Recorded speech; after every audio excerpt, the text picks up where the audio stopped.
Welcome to Mishna study Masechet Eruvin Perek Gimel Mishnah Aleph. Over here in this Mishnah, I'm going to discuss which food and drinks you're allowed to use for the Erub. So when I say for the Erub, Rambam points out that we're talking about over here specifically Erubei Techumin, right? So that's when you set a meal 2,000 amot outside your city, and you say this is going to be the place of my dwelling, and it allows you to travel another 2,000 amot past that. But when it comes to Eruvei Hatzirot, we're going to see that he's going to need more than that. Right, this is according to Rambam's opinion. Other Rishonim disagree, and let's go and jump into the Mishnah. But kol me'arvim u'mishtatefim. You're allowed to use everything for an eruv, as we said, eruvei techumin, not eruvei hatzirot. U'mishtatefim for shituf mevaot. If you're going to gather everyone in the alley, right, all the hatzirot in the alley to do a shituf mevaot, right, to everyone to be able to carry that alley together. You're allowed to use everything. Chutz min hamayim u'min hamelach. All food except for water and salt. Right? Why water and salt can you not use? Because those aren't really considered, it's not something sustaining, right? It's not something that it's not a ikar ochalim. It's not, it's not considered real food. So you're not allowed to use those.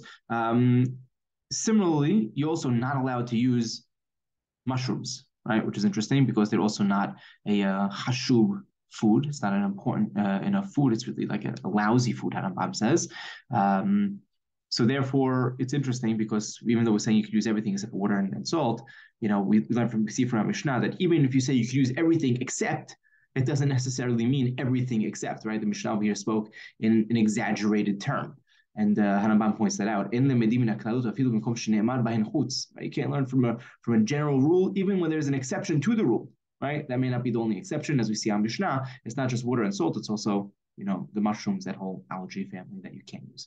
You're allowed to use everything because of maaser sheni. When you take that money up to Jerusalem, you have to buy food with it, right? We know, right? And we learn a cloud over there, but we'll see over there that you're allowed to buy anything except for water and salt. A person makes neder, right? A vow that he's not going to he's making all mazon, right? Over here, literally, mazon literally means, the grains, the 5 grains, right? So actually, the Gemara corrects it and to say he's no there from min hazan, anything that's going of sustenance. Then he's giving mutar, but he's allowed to have water and salt, right? Because that's not something of sustenance. You're allowed to make an eruv, right? If you're saying this eruv techumin, you're allowed to use wine for a nazir. Now, nazir is not allowed to drink wine, but we're allowed to use wine for this nazir. Ulisrael batiruma. You set in eruv techumin, and you set for the Israel, you use tiruma. You're allowed to go ahead and use wine for a nazir and tiruma for a Israel. Now, why so? Why would this be allowed? So according to Hachamim, right? According to Hachamim, they allow this, even though it's not fit for his consumption, it's fit for someone else's consumption, right? Someone else can eat this, can drink this. Even the Nazir himself can't drink it, even though Israel can eat, but a Kohen could eat teruma. Everyone else could drink wine, so therefore you're allowed to use it as part of the eruv. Sumchu somer b'chulin. Sumchu said no, Israel cannot use teruma. He's only allowed to use chulin. Why? Because the Israel has to be able to eat it. So what about the Nazir? How come he doesn't argue on the Nazir? How come he says a Nazir is still allowed to use wine?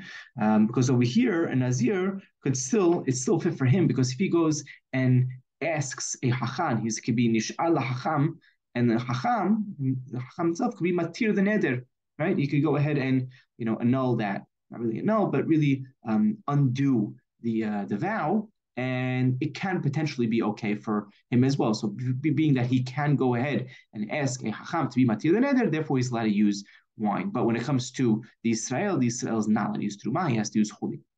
The Kohen is allowed to go ahead and set his eruv in the beta pras. Beta pras could be one of 3 things. One of them is a field that a grave was plowed, and now you don't know where those bones may be. So what could the Kohen do? Because the Kohen could go ahead and sort of blow away the dirt as he's walking through to make sure that he doesn't come in contact with the bone the size of a piece of barley, right? Therefore, he's allowed to go ahead. The Kohen's allowed to make the eruv in the beta pras, right? Because there is a way for him to travel through by really, pushing everything away, blowing it away, and he can potentially get through. The Yehuda takes a step further. Hachamim are going to agree with the Yehuda, but the Yehuda says, "Afilu beta kevarot," even in a graveyard, because he could go in a basically some type of box, right, where there's a hatzitza, right, there's a break, there's a barrier separating between him and the kever, and he go ahead and he can travel through there, right. So what's interesting is that Rabbi Yehuda Chachamim and Rambam points out agree on four main principles. What are they?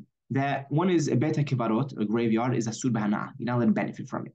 Secondly, you're not allowed to be ma'arev unless it's for a dvar mitzvah. Right? You can only make an eruv for a mitzvah purpose. And you want to, travel to there's a Brit Milah in the next town, so you can make an eruv for that reason to go travel. Or the rabbi is coming to visit, you can make an eruv so you can travel further to see him.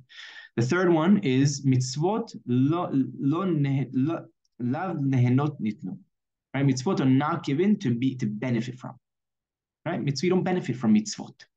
And lastly, the fourth one is at the time of when you acquire, when you're koneh the eruv, right, is only ben hashmashot. Okay, so now everyone agrees that at the time when you're being koneh the eruv, when you're you're setting the eruv, you're allowed in bet hakvarot, right, in the graveyard, right? Even though you're not allowed to benefit, it's asur b'hana, usually a graveyard, but because the eruv is a mitzvah, and mitzvot mitzvot aren't given to benefit from, right? Mitzvot la lehenot nitnu. So therefore, everyone says you're allowed to go ahead and set the eruv in the graveyard because you're not benefiting. It's a mitzvah.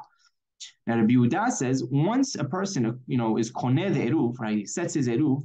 He's not makpid. He doesn't care whether or not that food is eaten or not. He just wants to be able to, move on the next day and travel the next 2,000 amot. So even if it's eaten, he doesn't care. But according to Chachamim say no, the person may still want the food, right? So even though he left it there, right, this mitzvah, when he wasn't benefiting, that was when he set the eruv. But afterwards, he does want to benefit from it. He wants to go ahead and eat from it afterwards. And therefore, Chamim say that he's not allowed to set his eruv in the bet hakvarot, in the graveyard, because he still may want to go back and eat that food. And the mitzvah is not just at the time of setting the eruv, but the mitzvah also extends further than that. Halacha is not like Rabbi Yehuda, right? Rather like Chachamim over here, nor is it like Sumchus, right? And rather, it's like Tanakama that you're allowed to use the wine for the Nazir and the Tirumah for the Israel.